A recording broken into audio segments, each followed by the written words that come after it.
Success and block buster ఇంత ఇమీడియట్గా ఒక ఎనానమస్ టాక్తో అసలు బొమ్మ పడగానే నిన్న ఆఫ్టర్నూన్కి రివ్యూస్ కానీ టోటల్ జనరల్ క్రౌడ్ నుంచి కానీ ఇండస్ట్రీ పీపుల్ నుంచి కానీ అందరి నుంచి ఒక ఎనానమస్ సూపర్ హిట్ టాక్తో దూసుకెళ్ళిపోతున్నందుకు first that young dynamic team అందరికీ పేరు పేరున కంగ్రాచులేషన్స్ అండి.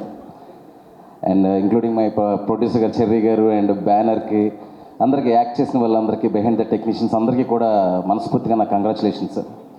అండ్ ప్రివ్యూ అవ్వగానే చెర్రీ గారు కాల్ చేయగానే నేను చెప్పాను, సార్ అసలు డౌట్ లేదు, చాలా గ్రిప్పింగ్గా ఉంది, చాలా ఎంటర్టైనింగ్గా ఫీల్ అయ్యాను. నేను థింగ్ ఏంటంటే జనరల్గా మత్తు వదల లాంటిది బయటకు చూడడానికి ఒక స్మాల్ ఫిల్మ్ లాగా అనిపించిన, నేను ఫిల్మ్ చూసిన తర్వాత నాకు ఫస్ట్ ఏమనిపించిందంటే రితీష్ రానా టాలెంట్. ఒక కామెడీ ఫిల్మ్లో మేకింగ్ స్టాండర్డ్స్ని మెయింటైన్ చేయడం చాలా కష్టం అండి.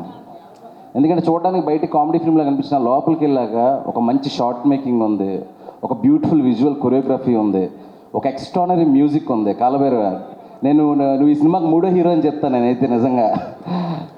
అంటే ఆయన కార్తిక్ గారు చేసిన ఎడిట్ షార్ట్స్కి మరి ఎంత వర్క్ చేశారో, డిజైన్లో ఎడిటింగ్లో ఎంత బాగా చేశారో నాకు తెలియదు. కానీ ఇందాక వివేక్ అన్నట్టు ఆ రౌండ్ ట్రైలీ షార్ట్స్ అలాంటివి చాలా ఉన్నాయి సినిమాలోని.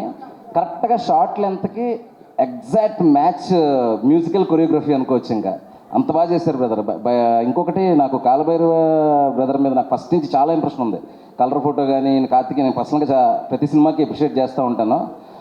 Long way to go brother, real fantastic. And edit and technicians గురించి ఇలా మాట్లాడితే, అండ్ డైరెక్టర్ రితీష్ రానా చాలా అసలు సాలిడ్ రైటింగ్ అని చెప్పాలి. ఒక పాయింట్ వరకు కామెడీ ఉంది, నవ్వుతున్నాం ఇలాగే ఎండ్ అవుతుంది అనుకునే టైంకి అసలు స్క్రీన్ ప్లే ఎండ్ వరకు అంత గ్రిప్పింగ్గా, అంటే మనకి ఎంత కామెడీ ఉన్నా ఎండ్కి వెళ్ళేసరికి ఆ కథ చెప్పాడు అని ఒక ఫీలింగ్ కావాలి మనకి. అది ప్రాపర్గా మత్తు వదలాలంటే ఒక స్కేల్ ఫిల్మ్లో అది పెట్టడం అనేది నాకు చాలా బాగా నచ్చింది brother. It's truly inspiring. And నా అంటే ఒక రెట్రో కాప్ స్టోరీ చెప్తున్నప్పుడు హాలీవుడ్లో చాలా సినిమాలు చూసాను, ఐ థింక్ తెలుగులో ఈ ఫ్రాంచైజీ ఫస్ట్ టైం అనుకుంటా బ్యాడ్ కాప్ స్టోరీలో ఇట్లా చేయడం. అండ్ నెక్స్ట్ నీ నుంచి ఎలాంటి కథలు వస్తాయి అనేది నాకు చాలా ఇంట్రెస్టింగ్గా ఉంది. మాకు అందరికీ ఎట్లాంటి కథలు చూడబోతున్నాం అని అనడానికి. ఇంకా కమింగ్ టు ఆర్టిస్ట్, అసలు ఒక్కరికొక్కరు ఎంత బాగా కాంప్లిమెంట్ చేస్తున్నారంటే అందరూ సత్య గురించి చెప్తున్నారు. సత్య అనేది టెర్రిఫిక్ ఆర్టిస్టు, తన సినిమాలన్నీ చూస్తాం, స్క్రీన్ మొత్తం తినేస్తాడు, అది అందరికీ తెలుసు. బట్ సత్య చేస్తున్న ఎంటర్టైన్మెంట్ ఎక్కడా డిస్టర్బ్ చేయకుండా సింహ కాంప్లిమెంట్ చేసిన విధానం ఈజ్ ఎక్స్ట్రాడినరీ. ఎక్కడ అసలు డిస్టర్బెన్స్ లేదు. జనరల్గా ఎలా ఉంటుంది, ఒక ఎక్స్ట్రాడినరీ కమెడియన్ ఉన్నప్పుడు పక్క ఆర్టిస్టు ఎక్కువ చేసేయడమో తక్కువ చేసేయడమో జరుగుతూ ఉంటుంది. నాకు మొత్తం చూస్తున్నప్పుడు సింహ ఇందాక వివేక్ చెప్పినట్టు చాలా భలే రిలేటబుల్గా ఉన్నాడే ఫేస్. అది మనం చిన్న మాస్నెస్ ఉంది, ఆ అల్లరి అదంతా చాలా బాగా క్యారెక్టరేషన్ రాయడం కూడా అలాగే ఉంది. అసలు మీరిద్దరూ ఏం మాట్లాడుకొని చేశారో తెలియదు కానీ చెప్తాం కదా, హాలీవుడ్లో డ్యూయల్ రోల్తో ఉండే కాప్ సినిమాలు ఉంటాయి కదా, ఎంఐబి దగ్గర నుంచి, అట్లాంటి ఒక తెలుగులో ఒకటి ఫిక్స్ చేశారు అనిపించింది అనమాట. మీ ఇద్దరు మాత్రం ఈ బాండింగ్తో సినిమాలు చేస్తూనే ఉండాలి, అది ఏ జోన్లో చేస్తారో తెలియదు కానీ అప్పుడప్పుడైనా సరే. And very great brother. ఇంకా తర్వాత ఇంకా మిగతా ఆర్టిస్టులు చెప్పాలంటే అందరూ సెకండ్ హాఫ్లో వచ్చే వెన్నెల కిషోర్ గారి ట్రాక్ చాలా బాగుంది.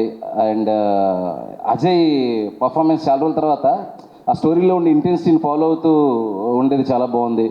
ఇంకా ఎస్పెషలీ మత్తు వదల 1 నుంచి కూడా క్యారీ అవుతున్న ఆ సీరియల్ ట్రాక్ అయితే అమేజింగ్ అండి.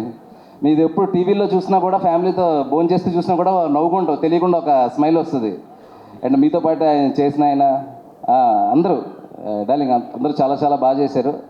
ఇంకా ఒక్కసారి బీభత్సంగా ఆడుతున్న సినిమా గురించి ఎక్కువ మాట్లాడక్కర్లేదు.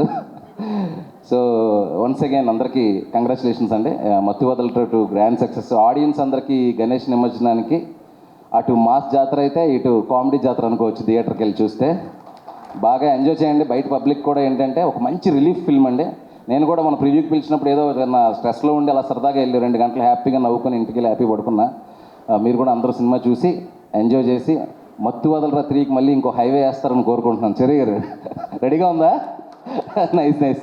మా చెర్రీ గారికి, క్లాప్ ఎంటర్టైన్మెంట్స్కి, ఆల్మోస్ట్ మా హోమ్ బ్యానర్ లాంటి మైత్రి మూవీ మేకర్స్కి ఇంకో బ్లాక్ బస్టర్. కంగ్రాచులేషన్స్ ఎవరు. రాజా బ్రో నువ్వు కూడా కరెక్ట్గా ఓ మంచి క్యారెక్టర్ డీసెంట్గా సూపర్గా చేసావు. కంగ్రాచులేషన్స్ నీకు కూడా. ఎవరైనా మర్చిపోయి ఉంటే sorry. And thank you so much once again. Thank you.